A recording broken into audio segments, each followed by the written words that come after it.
संस्कार भारती की online class में आप सभी लोगों का स्वागत है। प्रिय विद्यार्थियों, आज हम ये पार्ट सेकंड के रीतिकालीन काव्य से घनानंद के काव्य मुक्तक काव्य के संबंध में पढ़ेंगे। आपको सभी विदित है कि रीतिकाल के सभी कवियों ने श्रृंगार पर जितना आकर्षक मनभावन चित्रण किया है, उतनी ही श्रृंगार के एक पक्ष में कवि घनानंद ने विरह पक्ष को अपने काव्य का विषय बनाया। तो देखिए, घनानंद के संबंध में कहा जाता है कि 1746 में संवत में इनका जन्म हुआ और बाद में ये मोहम्मद शाह रंगीले के दरबार में ये मीर मुंशी थे और ध्रुपद के अच्छे गायक भी रहे हैं। इस कारण से इन्हें मोहम्मद शाह रंगीले के दरबार में काफी सम्मान मिलता था और इनके बारे में कहा जाता है कि कवि घनानंद एक अच्छे गायक थे, अपने स्वरों से सबको प्रभावित करते थे और इनका जो गान होता था वह निश्चित रूप से मर्म को स्पर्शी करने वाला गान होता था। तो देखिए, इन्होंने राजा के रंगीले के दरबार में रहते हुए अपनी कला का प्रदर्शन किया। वहीं एक वेश्या जिसका नाम है सुजान, जो नृत्यांगना थी, राजा रंगीले के दरबार में नृत्य किया करती थी, वह नायिका वहां आती थी तो उसके प्रति घनानंद के मन में एक प्रेम भाव उत्पन्न हुआ और मनी मन घनानंद उस सुजान से प्रेम करने लगे और प्रेम भी एक तरफा था। सुजान को इस बारे में कुछ पता नहीं था।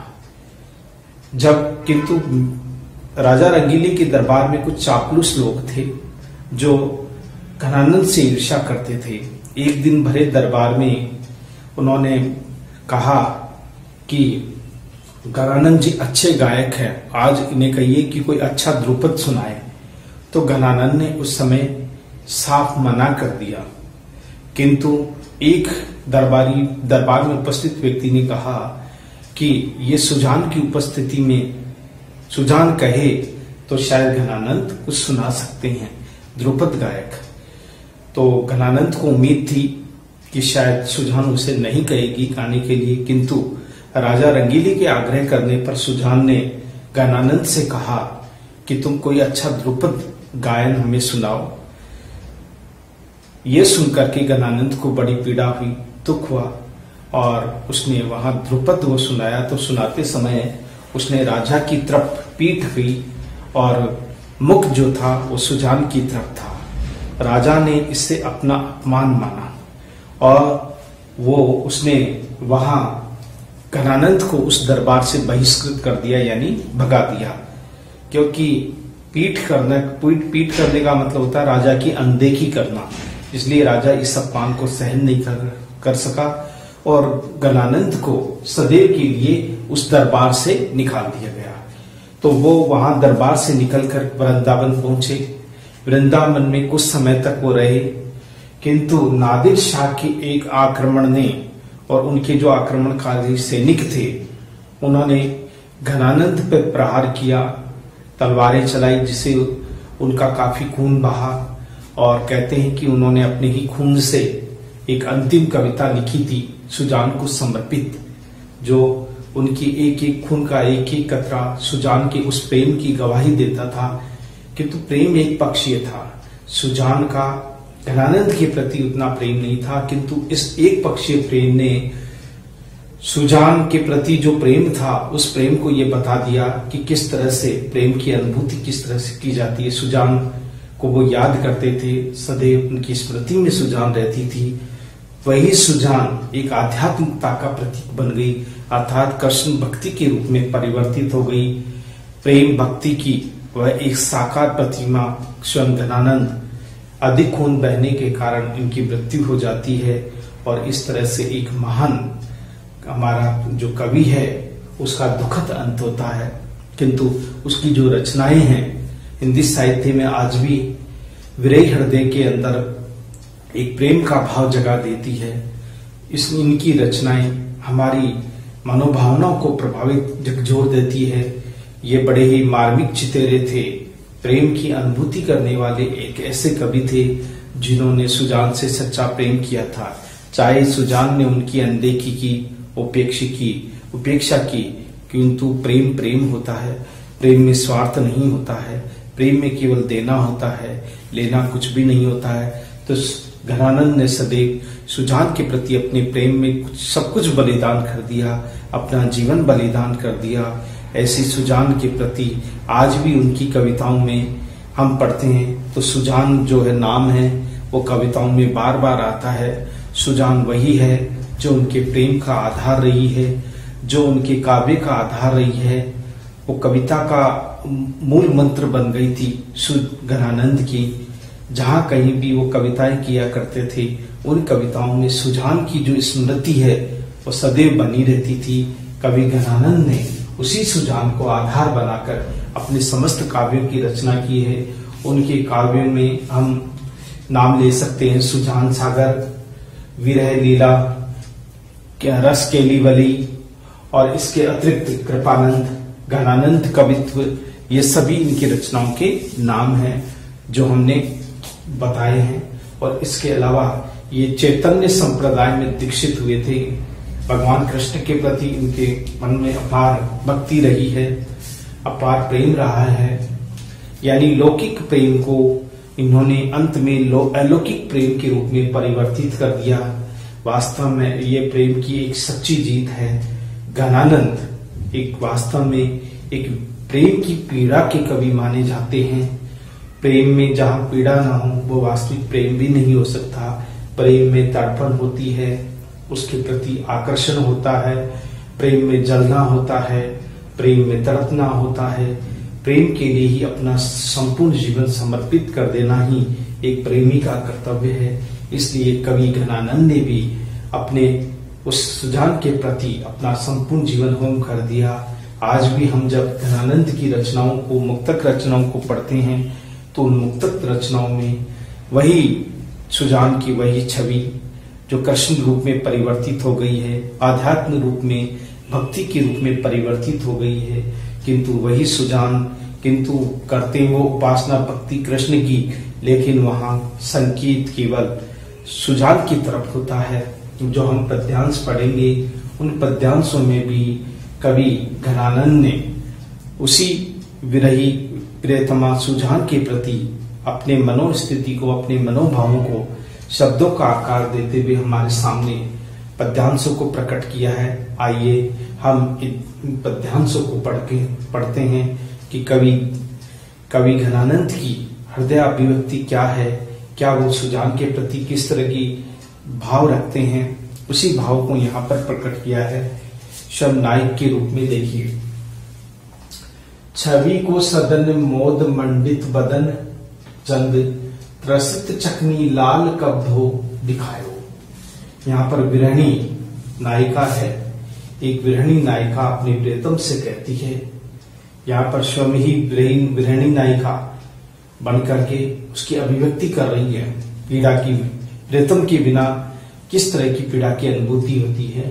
तो यहाँ पर एक विरहणी नायिका की मनोस्थिति का चित्रण किया है। यहाँ पर भगवान कृष्ण की भक्ति की भी अनुभूति हुई है और साथ ही साथ सुजान की सुंदरता की भी चर्चा यहाँ पर की गई है। उनके अंग प्रत्यंग के शारीरिक सौंदर्य का बखान भी यहाँ किया गया है, किंतु वास्तविक रूप से जो चित्रण है भगवान कृष्ण की भक्ति का है। यानी कहने का मतलब था प्रेम को भक्ति के रूप में परिवर्तित कर दिया, वो थे कवि घनानंद। देखिए, छवि को सदन, छवि को सदन का से तात्पर्य क्या होता है, शोभा का, अर्थात छवि को सदन का मतलब होता है शोभा का घर। छवि यानी शोभा का घर। छवि को सदन मोद मंडित, मोद मंडित से तात्पर्य क्या है, प्रसन्नतापूर्वक, प्रसन्नतापूर्वक। बदन चंद यानी चंद्रमा के समान मुख, समान मुख वाले। अर्थात कृष्ण के लिए ही है। नायिका कहती है कि हे प्रियतम, आपकी जो छवि है, आपका जो मुख है, साक्षात रूप में चंद्रमा के समान है और जिसे देखते ही मन में प्रसन्नता छा जाती है। शोभा का घर, यानी आप समस्त जो भी आपको देखता है, सबके मन यानी सबके घर को आप शोभा से भर देते हो। आपकी शोभा अनंत है। आप शोभा के घर हो, शोभा का घर हो, अर्थात आप अपने भक्तों की शोभा बढ़ाने वाले हो। प्रसन्नता पूर्वक आपको देख करके भक्त प्रसन्न हो जाते हैं। बदन चंद, हे कृष्ण के लिए यहाँ बदन चंद का मतलब होता है बदन यानी मुख, चंद यानी चंद्रमा, अर्थात जिनका मुख चंद्रमा के समान है। जो कोई भी चंद्रमा मुखी रूपी उस नायक को देखता है वो मन से पूरी तरह से खुश हो जाता है, क्योंकि वास्तविक रूप से वो शोभा का घर है, अर्थात सभी भक्तों की शोभा बढ़ाने वाले हैं। यानी भगवान के शारीरिक सौंदर्य की यहाँ चित्रण की गई है, मुख्य सुंदरता की तुलना की है। यहाँ पर सुजान आ रहे हैं अपने आप में। त्रसित चकनी लाल कभो धो दिखावी हो। त्रसित यानी प्यासी है, त्रसित यानी प्यासी, चकनी यानी आंखें, देखने वाली आंखें, धो यानी तक, देखूं, अर्थात कवि गणानंद कहते हैं, नायिका कहती है कि हे प्रियतम, मेरी आंखें आपको देखने की लाल यानी प्रियतम या कृष्ण के लिए, हे लाल, हे प्रियतम, मेरी आंखें आपको देखने के लिए लालायित है, प्यासी है। कब धो दिखाओ, अपना मुख मुझे कब दिखाओगे, अपना सुंदर चंद्रमुखी जो रूप है वो मुझे कब तक दिखाओगे, कब तक दिखाओ, अर्थात कब तक अपना सुंदर मुख मुझे दिखाई देगो। मेरी आंखें आपके लिए व्याकुल है, प्यासी है, हे लाल, हे प्रियतम, लाले प्रियतम, नायक के लिए। चटकीलो भेक कर मटकीली भाती हो सो ही मूर्ति अधर धरे लटकत अयो हो। आगे कवि कहते हैं, कवि प्रियतमा कहती है, तुम्हारा रूप बड़ा चटकीला है। चटकीला यानी भड़कीला, चटकीला का मतलब होता है भड़कीला, अर्थात चटकीला यानी भड़कीला, भड़कीला। भेक यानी वेशभूषा, मटकीली का मतलब होता है मटक कर चलना, चलने का एक तरीका है। मस्ती से चलना से ये भी कह सकते हैं, मस्ती से चलना, झूमते हुए चलना। हे कृष्ण के लिए है, प्रियतमा कह रही है कि हे प्रियतम, तुम्हारा तो भड़की वेक यानी वेशभूषा है वो बड़ी भड़कीली है और मटकीली भांति हो, और तुम मटक मटक के एक नायिका की भांति चलते हो, मटक मटक करके मस्ती से तुम्हारी चलना, ये सभी मेरे मन को अपनी ओर आकर्षित कर लेता है। यहाँ पर नायक की सुंदरता की चर्चा की गई है, नायिका के मुख से, नायिका ही कर रही है चर्चा। चटकीलों का मतलब होता है भड़कीला, भेक यानी वेशभूषा, करे यानी धारण किए हुए हो। मटकीली का मतलब होता है मटक मटक कर चलने वाली चाल, जिसे तुम चल रही हो। मैंने अच्छी तरह से देखा है कि तुम इस तरह से मटक मटक करके मस्ती की चाल चल रहे हो। हे नायक, नायकी की चाल चलन और उसकी वेशभूषा का इस पद्यांश में चित्रण किया गया है। देखिए, मूर्ति अधर धरे लटकत अयो हो।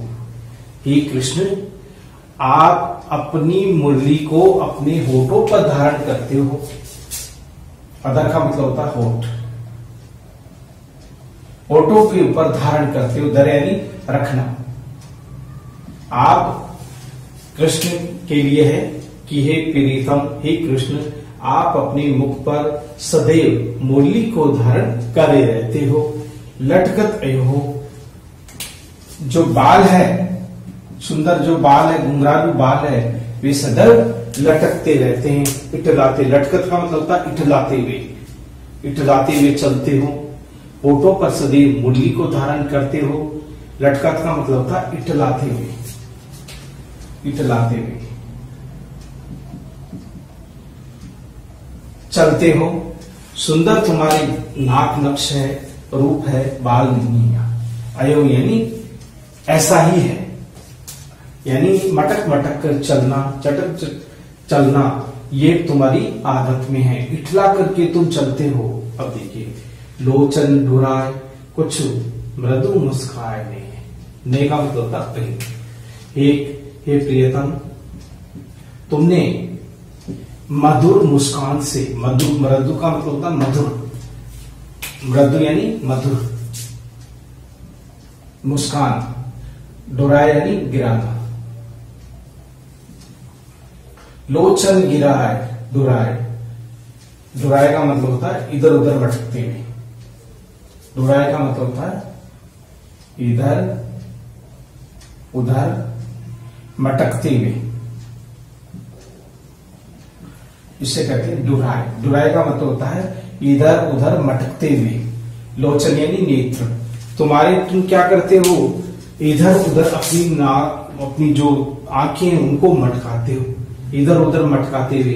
कुछ मृदु मुस्काए, कुछ मुस्कुराते हुए ने यानी प्रेम प्रकट करते हो तुम हमारे प्रति। हे कृष्ण, तुम्हारे जो नेत्र हैं वो इधर उधर भटकते रहते हैं, स्थिर नेत्र नहीं है। तुम अपनी आंखों की सुंदरता से भटकते हुए सबको अपनी ओर आकर्षित कर लेते हो। कुछ मृदु मुस्काए और कुछ आप मधुर मधुर मुस्कुराहट में सभी के प्रति, सभी के मन में तुम अपना प्रेम प्रकट कर देते हो। भीनी बतियानी लड़काए बतराए हो। हे प्रीतम, तुम्हारी भीनी बीनी, बीनी बीनी का मतलब होता है प्रेम से भीगी, प्रेम से सनी, हम ये कह सकते हैं प्रेम से भीगी हुई। बतरायनी का मतलब होता है बातें करना, बातें करना। लड़काए का मतलब होता है लड़कपन, जो लड़ना झगड़ना रूठना मनाना, ये बतराए हो। बतराए यानी बातें करते हो, बातें करते हो, आपस में बातें करते रहते हो। यहां पर कवि ने बताया है कि हे प्रियतम, नायिका कह रही है भीनी बतरायनी, तुम्हारी प्रेम से मधुर बातें करना, वो लड़का है, लड़का यानी लड़कपन, बतराए हो और लड़कपन की बातें करना बड़ा ही आकर्षक व मन भावन। ये तुम्हारी बातें करना, लड़कपन, ये सब बातें करना हमें अपनी ओर आकर्षित करता है। विरह जरत जिए जानी, आनी प्राण प्यारे, कृपा निधि आनंद को घन बरसाए। आगे कहती है नायिका, कहती है कि हे प्रियतम कृष्ण, विरह जरत, आपकी विरह में हम जलती रहते, जरत यानी जलती रहती हैं, आपके विरह में जलती रहती हैं। जिए जानी, यह हमारा प्राण ही जानता है, यह हमारा हृदय ही जानता है कि हम किस विरह की उस अग्नि में जल रही हैं। आनी प्राण प्यारे, हे प्राण प्रियतम प्रिय, आप आते क्यों नहीं, आने नहीं आओ। हे प्राण प्रिय, मेरी इस विरह दशा को देखो और आकर के तुम देखो तो सही, आओ। हे मेरे प्राण प्रिय, हे प्रियतम, प्रियतमा अपने प्रियतम से आग्रह कर रही है कि तुम यथाशीघ्र मेरे पास में आओ। कृपा निधि, सबके प्रति अपने कृपा निधि यानी सबके ऊपर, सबके ऊपर प्रेम बरसाने वाले, वो प्रीतम है जिसकी कृपा निधि, कृपा करने वाले। हे हे हे दया के भंडार, हे दया के भंडार, हे कृपा नदी, सबके ऊपर अपनी कृपा बरसाने वाले। आनंद को घन बरसाए, तो आनंद यानी आनंद की वर्षा इस घनानंद पे भी कर दे। घन आनंद, धन धन आनंद, धन की वर्षा कर दे, घन की वर्षा कर दे। बादलों से जिस तरह से पानी बरसता, उस तरह से बादल अपने धरती के प्रति जिस तरह से प्रेम प्रकट करता है, ये प्रियतम कृष्ण, तुम हमारे प्रति, हमारे ऊपर भी अपना प्रेम बरसाने वाले हो। ये आग्रह घनानंद आपसे कहते हैं कि आप भी हमें आनंद की वर्षा कर दो। इस प्रकार से ये नायिका है। इसमें संपूर्ण पद्यांश में वैसे अगर हम देखें तो संपूर्ण रूप से कृष्ण की भक्ति का ही चर्चा की गई है, किंतु वास्तविक रूप से ये जो चित्रण है वो है सुजान का। सुजान की सुंदर छवि है, चंद्रमामुखी रूप है, आकर्षक उसकी आंखें हैं। प्रियतम यही कहते हैं कि तुम मुझे कब, यानी दोहरे रूप में हम ये देख सकते हैं। भक्ति के रूप में तो यहाँ कृष्ण के लिए, कृष्ण में भक्ति के लिए, और सुजान के लिए, सुजान में प्रेम के लिए, प्रेम का भाव प्रकट हुआ। तो ये दोहरे रूप में है, हम ये कह सकते हैं कि कृष्ण का जो चित्रण किया गया है इसमें पूर्ण पद्यांश में, उसमें तो भक्ति का स्वरूप है। एक नायिका है जो अपनी कृष्ण के प्रति अपने अपार प्रेम को प्रकट किया, तो वहीं सुजान के प्रति प्रेम भी इसमें बतियाया गया है। सुजान की जो कहने का मतलब होता है कि चटकिला वेश पड़ना, मटक मटक कर चलना, आंखें इधर उधर घुमाना, ये मीठी मीठी बातें करना, विरह में सदैव जलते रहना, इस प्रकार की जितनी भी बातें हैं, घनानंद यही कहते हैं कि हे सुजान, तुम्हारी कृपा दृष्टि हमारे ऊपर सदैव बनी रहे, यही तुम्हारा प्रेमी चाहता है। तुम्हारी लड़कपन की बातें सदैव मेरी स्मृतियों में, मेरे ध्यान में बनी रहती है। तो इसमें सुजान के प्रति प्रेम की अनुभूति भी की गई है। तो वहां कृष्ण के प्रेम की भी सुंदर अभिव्यक्ति को बताया गया है। बहुत ही आकर्षक शब्दों में कवि घनानंद ने ये प्रेम के स्वरूप को, भक्ति के स्वरूप को, दोनों ही स्वरूपों को, प्रेम और भक्ति का समागम इस पद्यांश में किया है। पहले भक्ति के रूप में हम देखते हैं तो कृष्ण की भक्ति का, इसमें एक नायिका हम राधा ले सकते हैं, किसी भी तरह से है, जो उसकी सुंदर छवि का वर्णन किया, उनके लड़कपन का वर्णन किया है, उनकी बातें करने का, उनका मुस्कुराना, ये समस्त कृष्ण भक्ति की ओर इंगित करता है, इशारा करता है। तो दूसरी तरफ हम सुजान की उस प्रेम की भक्ति के रूप में जो घनानंद सुजान के प्रति अपने प्रेम को व्यक्त करता है, इन प्रेम की भावना को भी इन संपूर्ण पद्यांशों में हम देख सकते हैं। तो इस प्रकार जो पहला पद्यांश है वो कृष्ण की भक्ति और सुजान के प्रेम के सेट पर आधारित है। अब हम घनानंद के विरह का एक दूसरा जो पक्ष है वो हम पढ़ते हैं, जिसमें संपूर्ण रूप से प्रेम की पीड़ा का ही चित्रण किया गया है, क्योंकि जहां प्रेम होता है वहां पीड़ा अवश्य होती है। सच्चे प्रेम की परीक्षा ही पीड़ा से होती है, क्योंकि प्रेम पीड़ा ही प्रेम की अभिव्यक्ति करता है, प्रेम को बताता है। तो यानी कि जहां पीड़ा होती है वहां प्रेम भी होता है। पीड़ा व्यर्थ नहीं होती, पीड़ा बेकार नहीं होती। इसलिए कवि ने यहाँ प्रेम की पीड़ा को बड़े ही आकर्षक शब्दों में, उस विरही हृदय की पीड़ा को जो घनानंद के हृदय में सुजान के प्रति, अपने प्रेमिका के प्रति अपने मन में उत्पन्न हुई है, उसी भावनाओं को बड़े आकर्षक शब्दों में कवि ने मर्म स्पर्शी चित्रण किया है। आइए हम दूसरे पद्यांशों का अध्ययन करते हैं, देखिए क्या कहते हैं। भोर ते सांझ लो, भोर ते, भोर का मतलब होता है सुबह या प्रातः से, प्रातः से, ते का मतलब होता है से,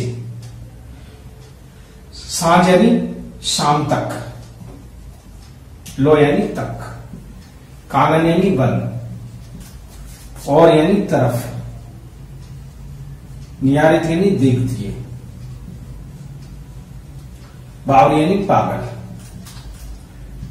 नेको यानी थोड़ा भी, न हारती यानी थकती नहीं है।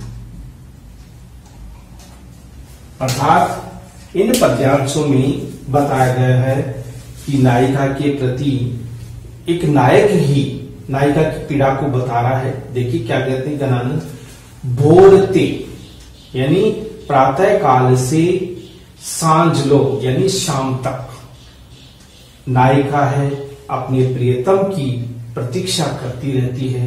सवेरे प्रातः काल बैठती है और प्रातः काल से शाम हो जाती है, लो यानी शाम तक। तो ये पूरी पंक्ति हो गई, प्रातः काल से शाम तक नायिका अपने प्रियतम का इंतजार करती है। कानन और निहारती, कानन यानी वन की ओर ही सदैव वह देखती रहती है, वन की तरफ ही सदैव देखती रहती है। बावरी नेक न हारती, वो पागल है, प्रेम में पागल हो गई है। वह थोड़ी बहुत भी उस पलक भी नहीं झपकती है, थकती नहीं है। वह तो प्रेम के लिए व्याकुल है, बेचैन है। इसलिए पावेन पागल थोड़ी भी थकती नहीं है, अर्थात उसकी मन में जो प्रेम की अगन लगी हुई है वो अगन उसे थकने नहीं देती, अर्थात वह प्रेम में पूरी तरह से पागल हो गई है। वो प्रेमी मन में, अर्थात वो हारती नहीं का मतलब होता थकती नहीं है, अर्थात वो लगातार अपलक रूप से टकटकी लगा करके वन के मार्ग को, अपने प्रीतम के आने वाले मार्ग को सदैव निहारती रहती है। अब देखिए यहां तक तो हो गया। सांझ ले, सांझ का मतलब होता है शाम से, ते का मतलब होता है से, शाम से, शाम से। भोर दो, भोर यानी सवेरे, सवेरे तक। तारनी का मतलब होता है तारों को, ताकि वो यानी देखना। तारनी, तारनी का मतलब होता है आंखों से। एक तारा यानी एक भी तारा। न टारती, टारती का मतलब होता है छोड़ना, अर्थात नायिका की विलय दशा का चित्रण करते हुए कवि कहते हैं कि वह सुबह से शाम तक वन मार्ग की ओर अपने प्रियतम को देखती रहती है, जैसे कोई पागल स्थिति में पहुंच जाती है नायिका, तनिक भी नहीं थकती है। फिर देखिए दूसरे दिन, फिर शाम से लेकर के सवेरे तक, शाम से लेकर के सवेरे तक। तारनी का मतलब होता तारों को ताकि वो यानी देखना। पूरी रात भर वह तारों को ताकती रहती है, देखती रहती है। हो सकता है कि उसका प्रियतम इन तारों के मार्ग से आ जाए, क्योंकि अब तो रास्ता तो सूझता नहीं है, तो रास्ते में उजाला कहाँ है, आकाश में। तो एक अद्वितीय कल्पना करती है नायिका और सोचती है कि अब तो शायद रास्ता पूरी तरह से अंधेरे में खो गया है, अब तो मेरे प्रियतम किसी तारापथ से ही आ सकते हैं, तारों भरी उस रात में ही उसी मार्ग से आ सकते हैं। इसलिए वो क्या करती है, तारों को देखना नहीं छोड़ती, तारों को ही देखती। आंखों से एक तारा न टारती, अपनी आंखों से एक भी तारा वो देखना नहीं छोड़ती। एक एक तारे को बड़ी गंभीरता से और बड़ी व्याकुलता से एक एक तारे को देखती रहती है। कोई भी तारा, आसमान में चमकने वाला तारा उसकी दृष्टि से ओझल नहीं होता, सदैव उसकी आंखों में, उसकी दृष्टि में बना रहता है। एक तारे को भी वो ताकना नहीं छोड़ती, अर्थात उसका जो प्रेम है, उसका जो लगाव है, वो यहाँ प्रकट हो रहा है अपने प्रियतम के प्रति। जो कहू भाव तो दीटी परे घन आनंद, असनु अवसरी गारती। गारती का मतलब होता गवा देना, गवा देना, अवसर खो देना, या हम कह सकते हैं अवसर खो देना। देखिए, जो कहूं, कवि नायिका कहती है कि जो कहीं, कहूं का मतलब होता कहीं, जो कहीं। भाव तो यानी मन को बहने वाला, भाव तो यानी मन को अच्छा लगने वाला, मन को अच्छा लगने वाला, लगने वाला। दीठ यानी दिखाई पड़ना। घन आनंद, घन आनंद कवि कहते हैं। आंसुनी का मतलब होता है, आंसुनी का मतलब होता है आंसुओं के कारण।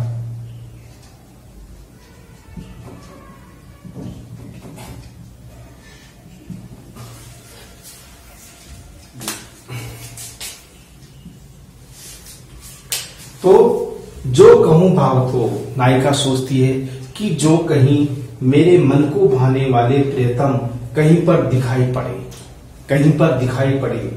घन आनंद, कवि घन आनंद कहते हैं ऐसे ही अवसर पर नायिका के आंसुनी अवसर गराती, आंखों में आंसू आ जाते हैं, आंसुओं के कारण प्रियतम को देखने का वह अवसर गवा देती है, क्योंकि आंखें डबडबा जाती है, आंखों में आंसू आ जाते हैं और एक क्षण के लिए उसके प्रियतम उसकी आंखों से ओझल हो जाते हैं, अर्थात वो दर्शनों से व्याकुल रह जाती है, वंचित रह जाती है।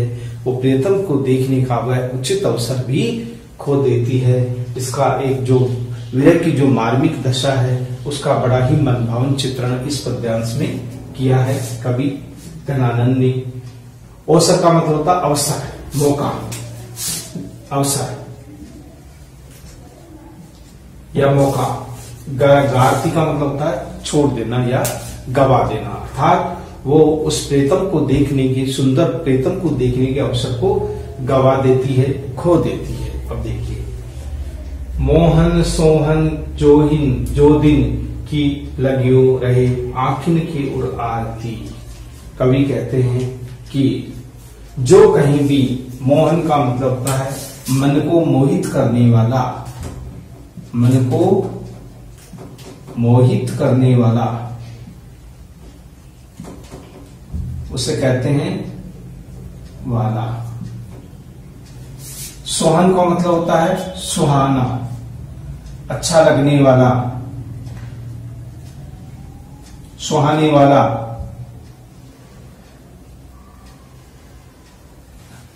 जोइन जो कहीं भी, जोहिन की लगी रहे आंखिन की उड़ आरती। सदैव इन आंखों में यही लगी रहती है कि मन को मोहित करने वाला, अच्छा लगने वाला वो मेरा प्रियतम जो कहीं भी इन आंखों के हृदय से, आंखों के हृदय से आरती।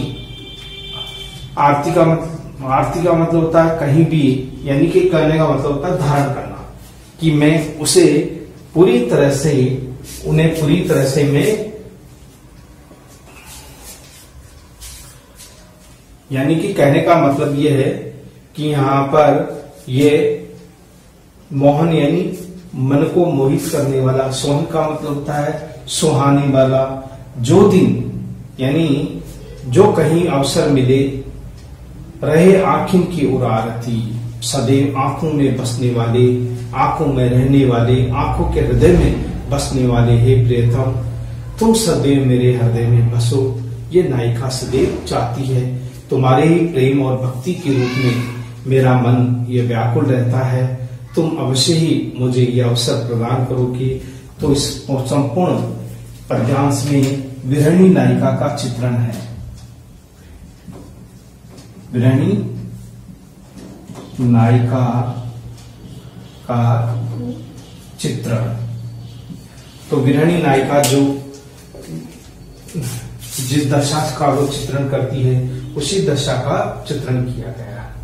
तो यहाँ पर एक नायक के द्वारा, यानी कि यहाँ पर घनानंद ने उस सुजान के प्रति अपने प्रेम को दर्शाया गया है कि उसके मन में तो नहीं है वो ठीस, वो पीड़ा, किंतु अगर वो उसकी जगह आ जाता है, नायिका की जगह, तो उसे पीड़ा की किस तरह की अनुभूति होती है, उसी अनुभूति को उन्होंने एक नायिका के रूप में अपने आप को रखते हुए इन पद्यांशों में प्रकट किया है। भाषा ब्रज है इसकी, इन समस्त पद्यांशों की भाषा ब्रज भाषा है, भाषा ब्रज है। और इसके अलावा इसमें अलंकार, यानी एक तो उपमा,